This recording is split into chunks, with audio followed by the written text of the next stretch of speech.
what makes a good manager or a good leader is an ability to make a decision. If you fail to make a decision, you procrastinate, I think that's the worst thing you can do as a manager, to be honest. What would you define as some of the attributes to entrepreneurship? The ability to put the hours in, because you're not going to get it done between 9 and 5. And He said, I'm putting you on stage in Dubai in 3 weeks in front of 1,000 people. one of the questions that I ask is, right, what's the exit plan? So you need to know when it's going to stop. What does the first 90 days in a business transformation look like? What are some of the non-negotiables? Yeah. And what does clarity actually look like in practice?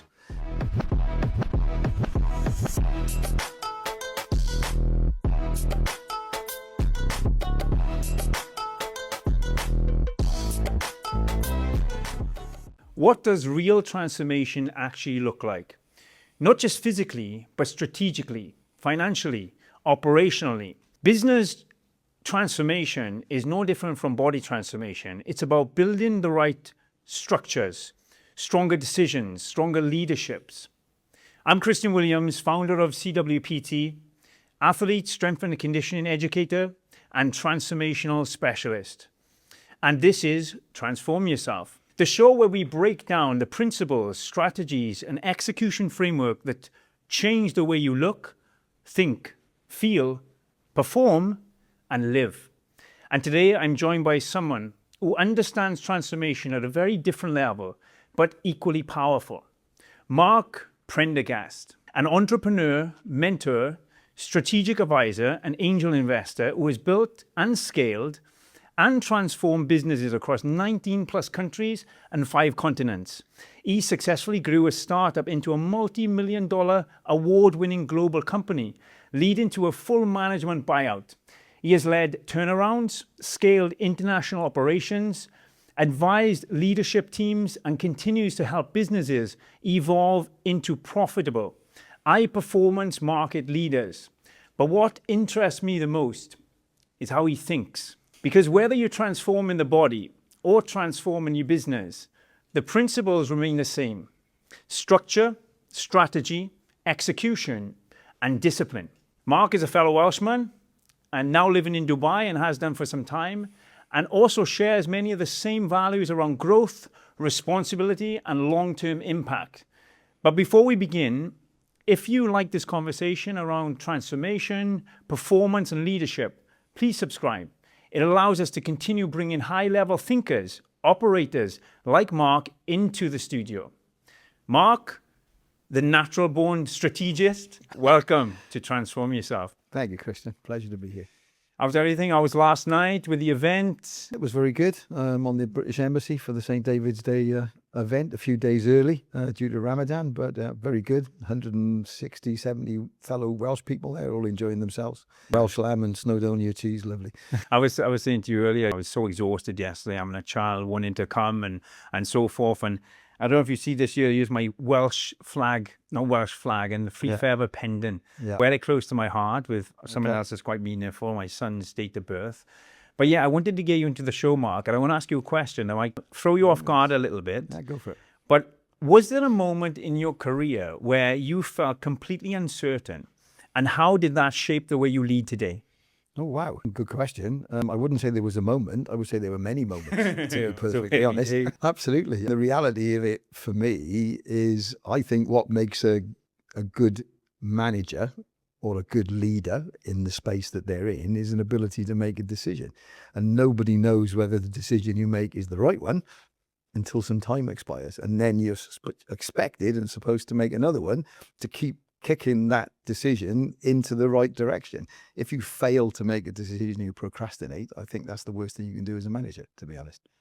Great answer. I listened to something today, actually, on another podcast I was watching and listening to while I was doing my cardio. And it was saying that, like, Obama, he leverages his decision-making on like 51%. So if he's 51% into a decision and then he trusts it. And to be fair, this is something I've lived by for some time. I really, not so much 51%, but if I'm really struggling to make a decision, I close my eyes, I calm my mind, I ask myself, should I do this or should I do that? And the first answer that comes into my mind, I trust it. Then if the outcome is not what I wanted or expected, I still trust my decision making. Absolutely. I think we live in a binary world. Sort of computers and logic was my background. I do think very binary and ones and zeros in that respect. And 51% is a yes. That's the reality of that. It's certainly not a maybe. Anything less than that is a no. And if you think of it in that format, you've got to back your decision as a result. And there's an old saying, that it might be a quote, where people regret more the things they don't do than the things they do. So Absolutely. I think you have to trust them decisions, and you have to not look back on that as a regret. And whatever the outcome is, it's meant to be. There's a number of things over my life that didn't come out the way I would have liked them to come out. But I look back at those and I didn't stop at the first opportunity. I kept making decisions to try and improve the situation, whatever it was, whether it was a life experience or a business experience. And some things you have to accept were possibly not going to happen the way you would like them to, and then find your way out of them and make the best of it as you can. But what you should never do is just stop and walk away from it. A lot of people we know talk about resilience, and resilience in the face of adversity is the way I look at it. Across all of life is an important aspect. And I see less of that in the younger society today than I saw when I was growing up, although I do accept I'm probably the oldest in this studio for a start. And I just see life has changed as a dramatic element of that. My parents are both entrepreneurs. I grew up in an entrepreneurial environment, and unless they made the correct decisions, perhaps we didn't eat to the level that we ate the week before in that respect. That's a great question. And that stems me into another question I wanted to ask you, really, about a job versus starting a business. Is entrepreneurship for everybody? Do people romanticize the outcome? And what separates them from who should build a company and them who should stay in a company? Well, I think everyone has the potential to be an entrepreneur, but not everyone has the staying power, if you like, in that particular perspective. I think in your industry, January the 1st, everybody wants to lose some weight and transform themselves and look great in their beachwear come the summer. How many people are still doing it in February in that particular perspective? And life has a way of sifting out the right people and the wrong people. And I think the same applies to the university question. I don't think everybody should go to university. When I was in school, 30% of my peers were going to university, and I never went to university. It was a high number, but now it got transformed in the late 80s, early 90s to the point that everybody had the right to go to university, but that doesn't mean you're going to be any good at it. And as a result of that, a number of degrees were created that really didn't add much value to the world, I felt, It's great. And I bring this back to like leadership in regards to a family home as a father. And I have this conversation with my wife all the time. I put my son in many different sports. He does football, karate, gymnastic. He does as many sports I can put him in. He does parkour. And the reason being is I want him to have a very diverse social ability. I want him to get to an age where he can play things well. Anything. But also it's about then spotting his talents. Rather than putting all our eggs in one basket and going all into one area, we're like, is he good at this? Does he like it? And going back to that same mindset, my mother often says to me, she says, the problem with you, Christian, is you always put a lot of time and effort into a sport when you was young, and then you just went into different sports. And I say, oh, Mum, that gave me a very diverse ability to play multiple sports. Absolutely. And we had a conversation with Lloyd a few moments ago about paddle. I've never played paddle, but I can almost be certain if we go to play paddle, I'll play it pretty well. Yeah. It's not because I'm great, it's because I had a really diverse ability. Going back to the question about people that are in the current position then, they work in, and I hear it all the time, and they feel like they want to start a business. What would you define as some of the attributes to entrepreneurship? Great question. The ability to get out of bed in the morning and face what you need to do and what you need to achieve. The ability to put the hours in, because you're not going to get it done between 9 and 5, and getting some people to work 9 till 5 these days is a harder thing. Depending on what space you are in may mean that you can't do it from your kitchen table. It may mean that you have to travel, meet people, run around an awful lot, and then when you spend an amount of time doing that, you still got to go back and do all the baseline and the admin, so your days can be long if you're not doing something from home. It's really think about what it is you're actually letting yourself in for, because I talk to many CEOs, I've been involved with many CEOs over the years, and self included. CEOs don't tend to sleep very well. They wake up in the middle of the night with a business problem and try to strategize it. And before you've been thinking about it for 4 hours and your sleep's gone in that particular perspective. It's worrying and trying to get up and work out how you're going to pay the payroll next week is quite common and at that level. And if you can't handle that or manage that type of lifestyle, think about how you're doing it. That doesn't mean you can't run a successful small business, but if you're looking to scale something, you start going into areas that's very, very, very outside the norm in that particular position. It's great, and people see a bit of a pipe dream, they do, don't they? They see an outcome of, well, they don't see the effort, they see an outcome of something. And often enough, they stuck in a encapsulated prison that they put themselves into of doing the things that they don't want to do for other people. And that some people can feel enslaved to that for sure.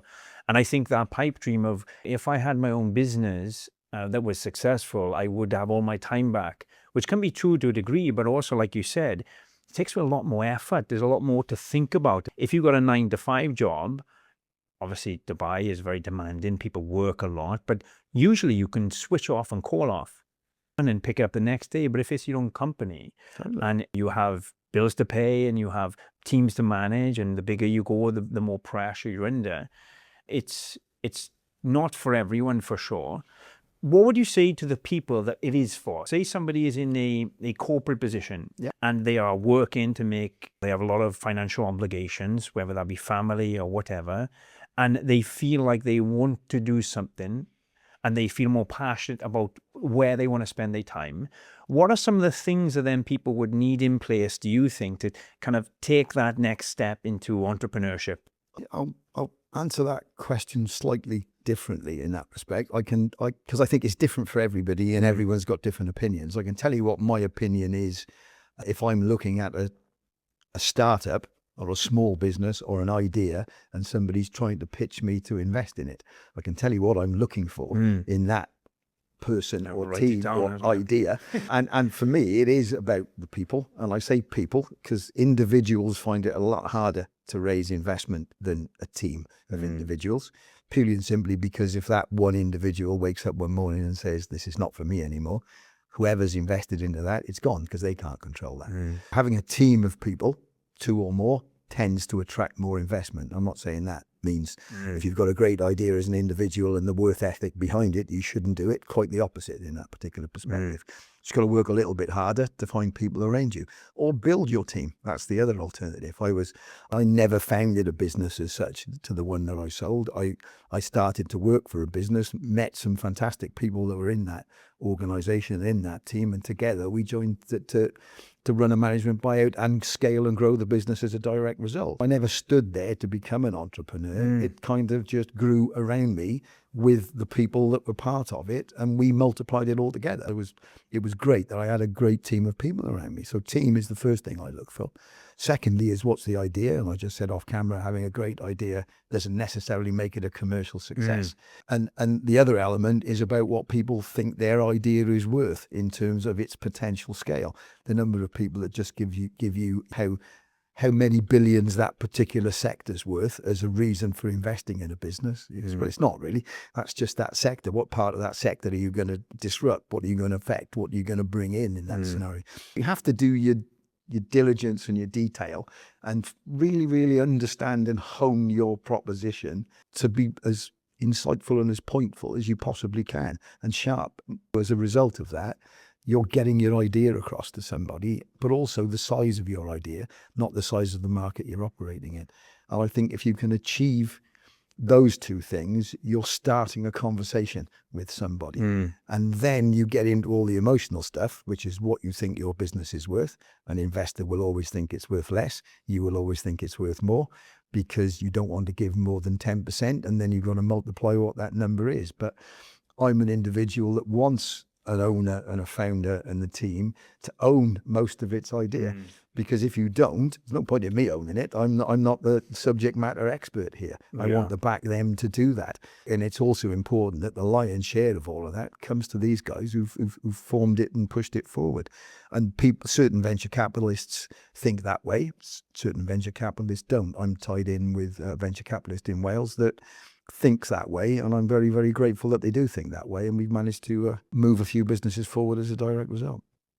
It's brilliant. It's brilliant. It's so true as well. You talk about ideas, and there's one question that comes to mind. I remember I was proposed a business opportunity with a partner of mine, and it was a sidestep really in what he was doing, and he had an idea, and he was the one who said, look, if this idea isn't on the market, it's one of two things. One, it's a great idea, nobody thought about it, or it's not a good idea. Probably very right. It's very simple, like, and obviously it depends on then having the infrastructure in place to manifest an idea, and whether you can do it alone. We talk about entrepreneurship being for everybody. Some people, they feel almost in a position where they want to take that leap and start something new. And although I do feel like if you're passionate about something, you could probably put more energy into it. But just because you're passionate about something doesn't make that a good marketable idea. Absolutely. You could be climbing a ladder up the wrong wall, so to speak. You know what I mean? You need to speak to people who can validate your ideas in order, are they going to be progressive or not? One thing that I really admire about you, Mark, and you just segued into it when you said about being grateful, is you always seem to be grateful. You always seem to be happy. You always seem to be content. And another close friend of ours, another Mark, he shares the same thing. Yeah. Now, I think also that's part of entrepreneurship. You have to marry the journey. You have to be grateful of the opportunities, not the result. Now, we all strive for success, right? We all want an outcome, whether that's a body transformation or a business transformation.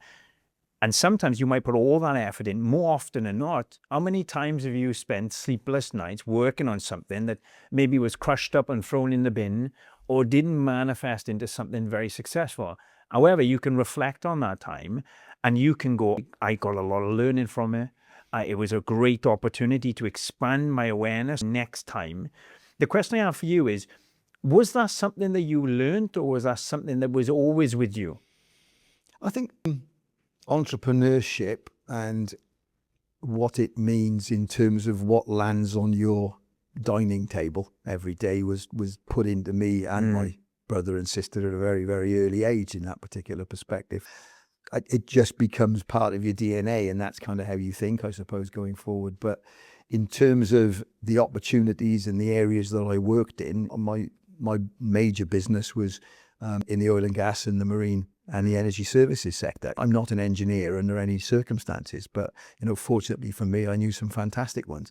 But as a result of that, you learn very quickly by being around these individuals and absorbing from them what it is they're focusing on, identifying what the critical paths of any particular project are, and trying to help them and support that to get that project into the business.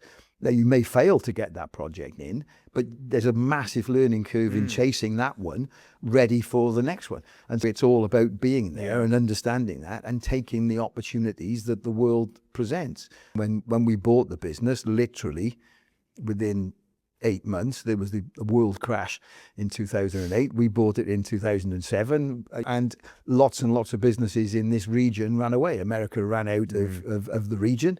We had some opportunities in this region, and we ran into those spaces, and we were rewarded for still being here, still helping people, and being loyal to the region. And as a result, it worked very, very well for 10, 15 years before I left the business in that respect. I read a study about the youth and about how we should be rewarding the efforts, not just the outcome. And it did a study with children, and it's about that, right? Is when you realize that there's so much growth that can come out of the opportunities or the journey rather than just the outcome, you lean into more challenges, right? And you're afraid to get your hands dirty, you're afraid to lose some sleep. You can really go into it. Now, obviously, you work with a lot of very successful people and people aspiring to be successful. What are some of the common challenges? What are some of the mistakes you see that ambitious founders repeatedly make, even if they're talented? That's a really good question. There's lots out there, to be perfectly honest. Being a little bit pig-headed and chasing an idea through to its nth degree when, frankly, you probably should have admitted that it wasn't quite the right color, the right shape, focused on the right element, and gone back not to throw it out, but to change the color, change the shape, change its focus, because it wasn't quite resonating to the degree that it should do. I think that people persevere too long with one particular idea, and don't really want to admit that it's not right. That's my most common one I see out in that field. That's great, because it stems me back to a question I wanted to ask you, and it kind of slipped my mind. You said about when you make investments, you like for the founders to have the majority of the shares or majority of the ownership. And correct me if I'm wrong, but part of that I would have thought would be that a lot of people who start a business, especially if they're small to medium size, it becomes their baby in a sense. They nurture it, they love it, and if you want anyone in charge of it to a degree, you want them people, right? You 100%. Come in with the investment, maybe some ideas, some mentorship, but you want them to be willing to die for it, let's say. Yeah. But then what would you say to the people then, based on what you just said, that do feel that way about a particular idea or business or market or whatever direction they're going in, and are so invested? Because I tell you why I ask, another business mentor I had previously said to me, you need to separate yourself away from the business to a degree.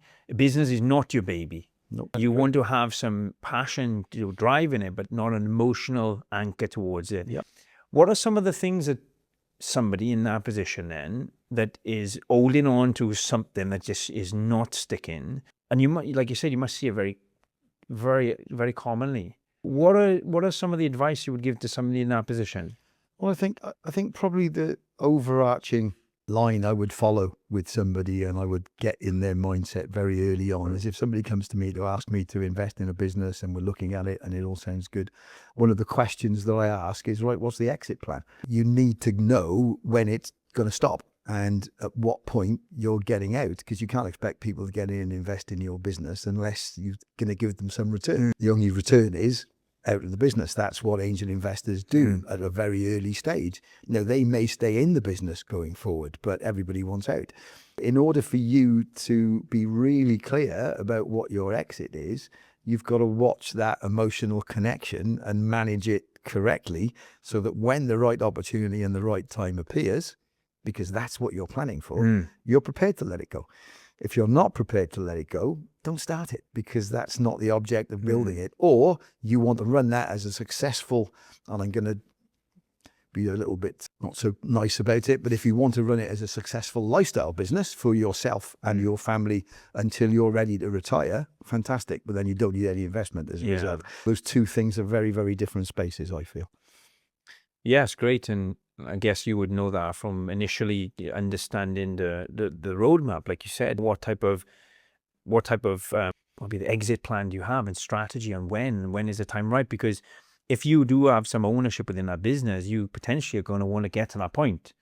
And if the people that are invested in it are too afraid to let go, there's an old saying, to get to one branch, you have to let go of the one you're holding. So you're thinking about getting to the next branch. When can you take your capital and put it into something else? Absolutely. A business mentor of mine once said to me, you need to understand, when you're talking to investors and venture capitalists, they back into the room because they're constantly looking at the exit, and that's all they're going to do for the whole of their relationship with you. They want to know when they can get out of it and at what magnitude and at what time frame. It's great. Talking about hiring or firing, and this is probably going to get a little bit, you can see them looking in the background right now. I've done a little bit of that in my time, Christian, yes. Because obviously when you work with certain people, how do you know when loyalty becomes a liability in the team? Wow, really good question. I'm not sure whether loyalty does ever turn into a liability. People can move from a loyal total employee to a complete and utter liability for many, many different reasons. But also, I think that the employer needs to take his part in that as well. You can promote somebody beyond their capability. And if you've done that, that's hardly their fault. That's your fault in that particular perspective. And, because our company grew very, very rapidly in a very short space of time, I've said it time and time again, we made a lot of silk purses out of a lot of sow's ears, to be perfectly honest. And as a result of that, people did get over promoted. And particularly when you're in a space of really high employment, the amount of people out there is difficult to find, and it's still an issue for people today finding good people.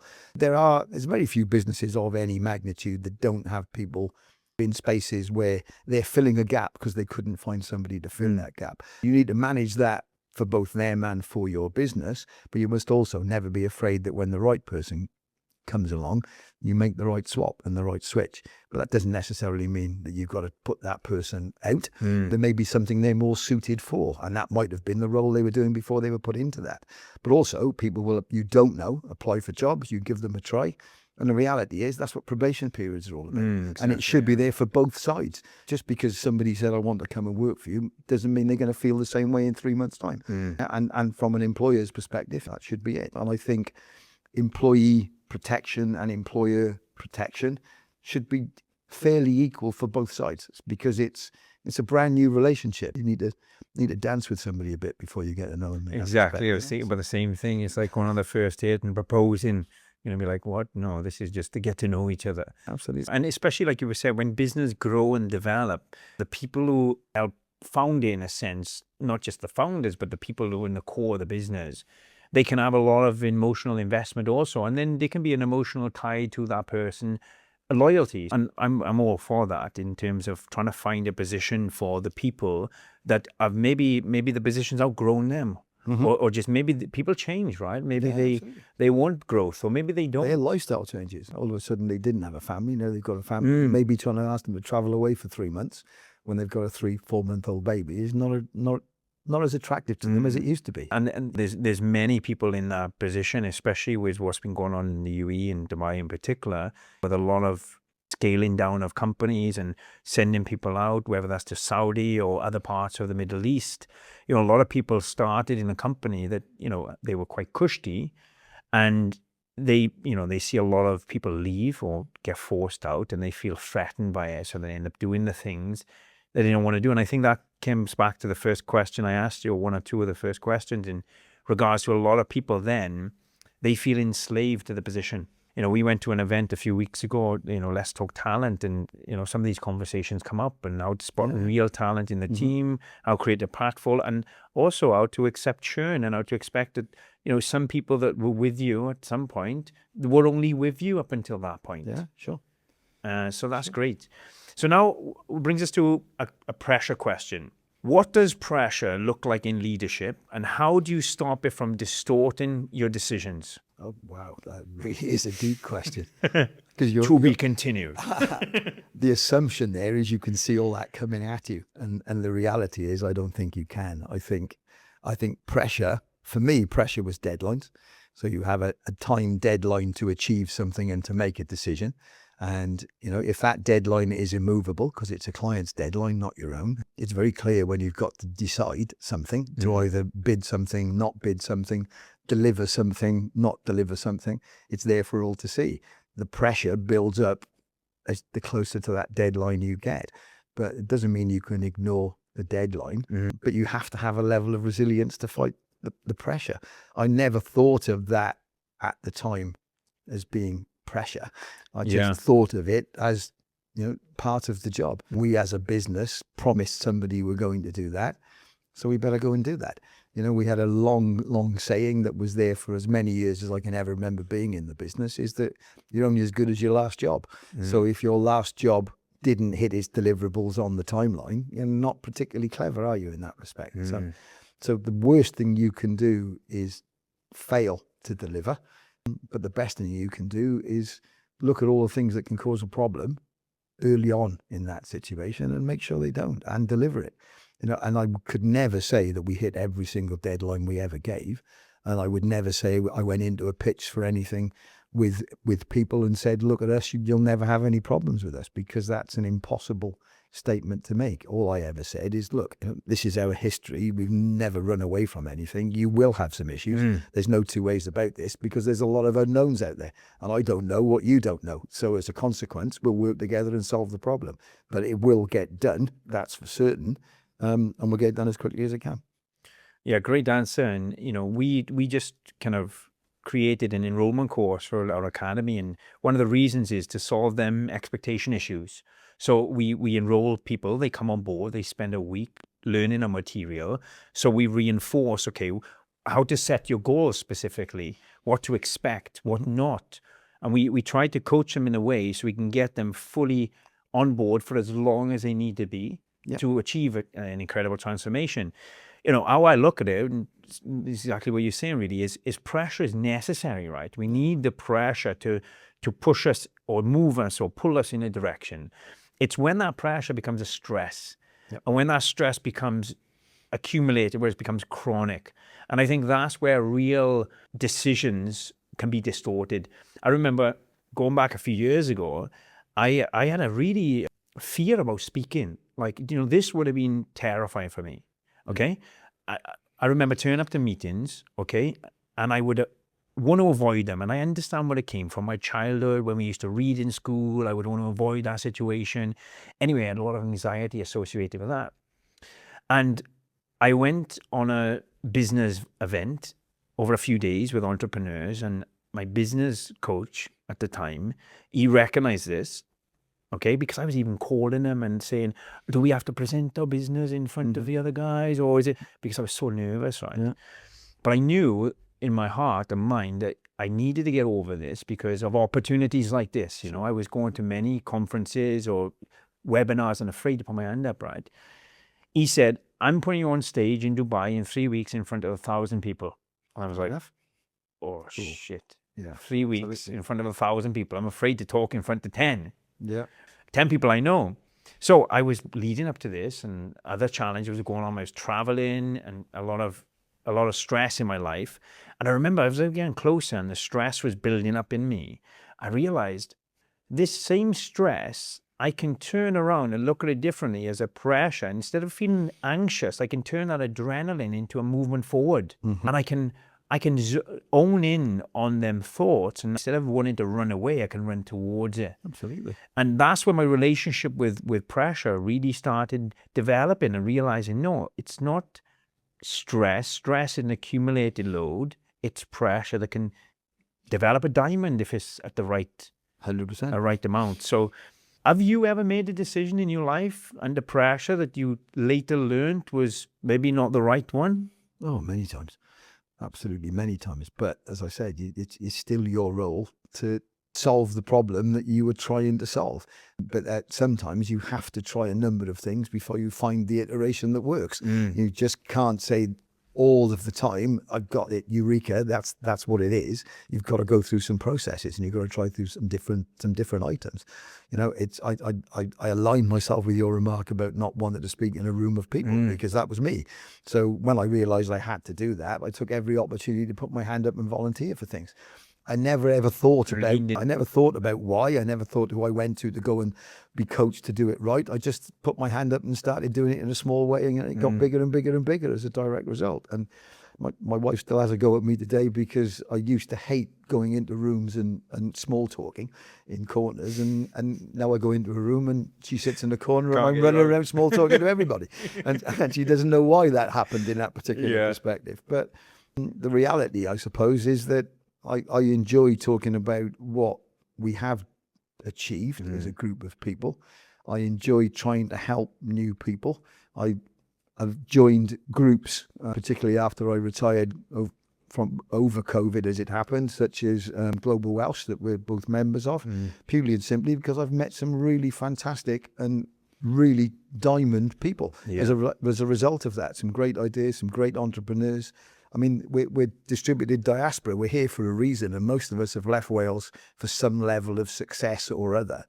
What a bunch of people, and what an opportunity for Wales to tap into those mindsets and try and feed some of that knowledge back to Wales, to encourage people to do something, whether it be in Wales or whether it be abroad, because moving abroad is not for everybody, but creating something, everyone can learn from other people's experiences, and I feel really blessed with the people I've met over the last 5 years, but I wouldn't have achieved any of that if I hadn't leaned into it and put my hand up and said, I'll do that then. Yeah, it's great. And like you said, it does take a certain mindset, but you can develop that skill. Like you said, you was fearful, including myself, and you leaned into an area you knew would bring opportunity. And that's the message, really. It's a lot of people, they want to start a transformation, they want to develop a business, they want to scale the business, and they are stuck.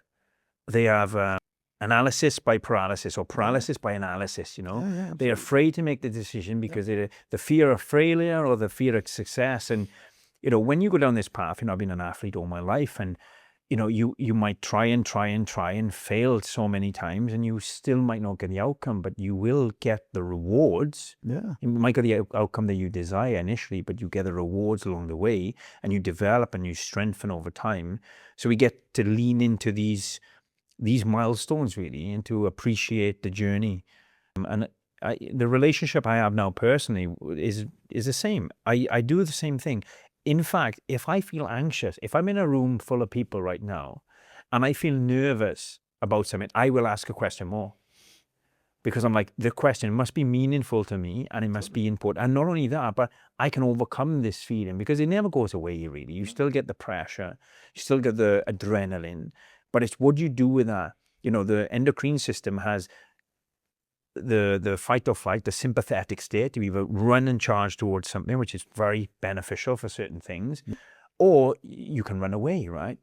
And it's a case of, what are we using them triggers for? When we're in that sympathetic state, are we running away, or are we running towards what we want?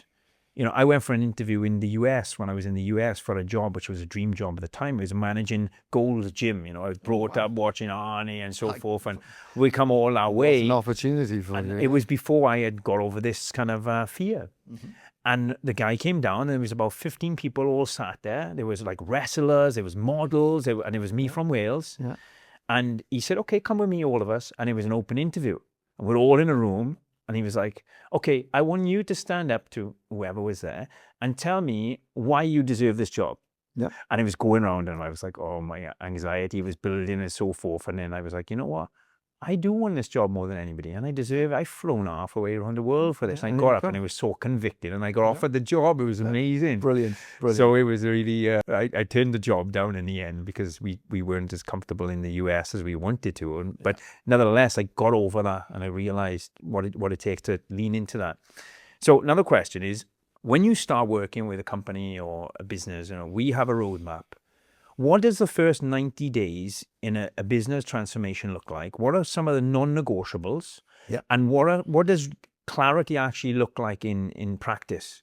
Okay, again, another great question. I think when I get involved in a business, in recent times anyway, I've usually spent a fair bit of time in front of that point in time getting to know the people. And part of that process is to build that roadmap and get a consensus of opinion that we're all focused on what we need to be focused on. Otherwise, there's no point in starting the journey. So, day one, we've got the direction and the timing and the pace that we expect to travel at. And for me, it's non-negotiable to want to change that for whatever reason. If you discover along that line that day 30, something you assumed was going to be a tick in the box isn't a tick in the box, you've got some decisions to make, and you need to know that you've got people around you that are prepared to relook at that, reanalyze that, come up with a way forward. We still need to get to the end. We just can't go in that direction. Maybe we got to go around it or under it or over it. But we've got to be able to trust each other's judgment and discuss the best way forward. If you end up with 3 people all arguing over the 4 different routes, you're not getting to where you want to get to. And so for me, I think a lot of people, what is transformation? What is change? You ask anyone, everyone will give you a different answer of that. But the reality of life for me is that some people think change is tinkering with the process. That's not what it is for me. It's not about a process. It's about the end result. I want the end result. So how do I get the end result? If changing the process allows the end result, great, fantastic. If changing the process is just about accountability for who got it wrong, but you didn't get the end result, which I see in a lot of spaces today, it's not the right thing to do. You're focused on the wrong thing. You should be focused on the outcome. I think it was Stephen Covey very, very many years ago said, start with the end in mind in that particular perspective. Yeah. And I don't think anything's changed. When I was listening to those courses, it was on cassette tapes in the cars. That's how old it was. But the reality is it's exactly the same. If you want something, you want that picture, you want to achieve that, make sure your process allows that to happen and doesn't disappear off on the right-hand side, worried about something that's not really going to change that process in that respect or that achievement. Yeah, great. exactly. You start with the right mind. You know, people want to change, but in order to change, and it sounds so cliche, but it's true. In order to change, you have to be willing to change. And sometimes people are so married to an idea, as we talked about many times on this show so far, is even you need to, where are you heading, or where do you want to head, and what trajectory are you on? Totally. And you have to be willing to change, and then you can start to build the roadmap. We break it down into phases. We understand what the goal is.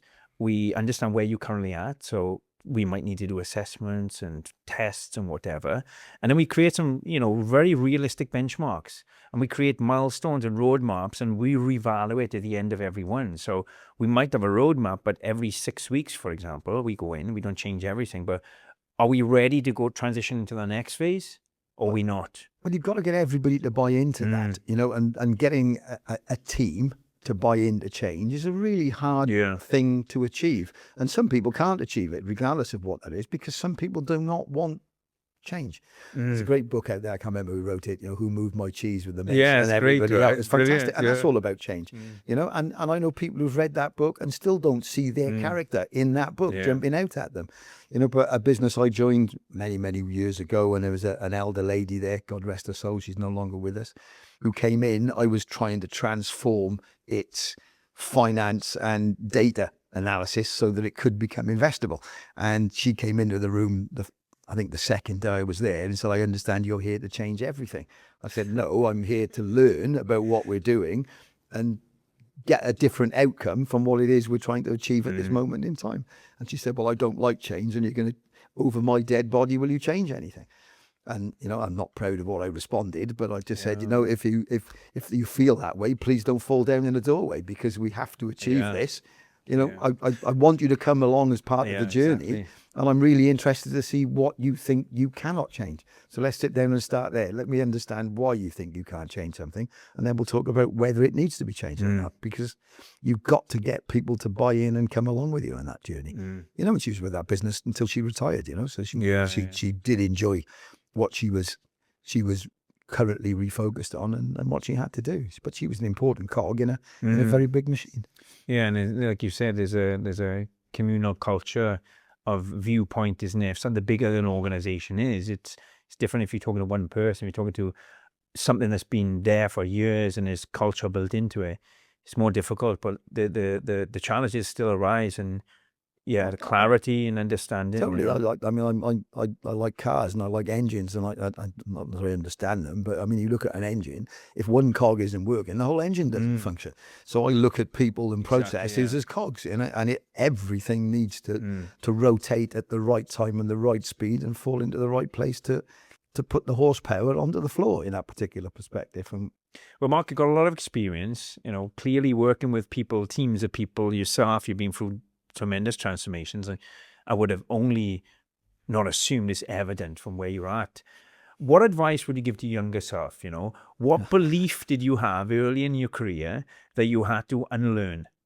That there was a bigger world out there than there was just around South Wales in that particular perspective. I was kind of sort of into my 30s before I decided I was going to take an opportunity or apply for an opportunity that took me abroad, although I didn't know that was the opportunity I was applying for at the time. So that was a little bit of a surprise, but I jumped at it and took the opportunity and did it, and I really wished I'd found those types of opportunities previous to that. But if I hadn't, I probably, I wouldn't have had the experience that I had to allow that journey to start. So for me, I wished I'd broadened my opportunity looking at a much, much younger age in that respect, which is why I'm quite passionate about putting that type of value into the youngest possible minds that we can as an individual. And what advice would you give one of them youngest minds who wants to start a transformation? Maybe they don't have enough information or enough knowledge, or they don't have enough confidence. What would you say to somebody who wants to start a transformation of any sort? Wow. Be prepared to be upset, be prepared to fight, be prepared for some hard work, be prepared for a lot of challenges, with some doubt, some failures, some success. It's not all roses.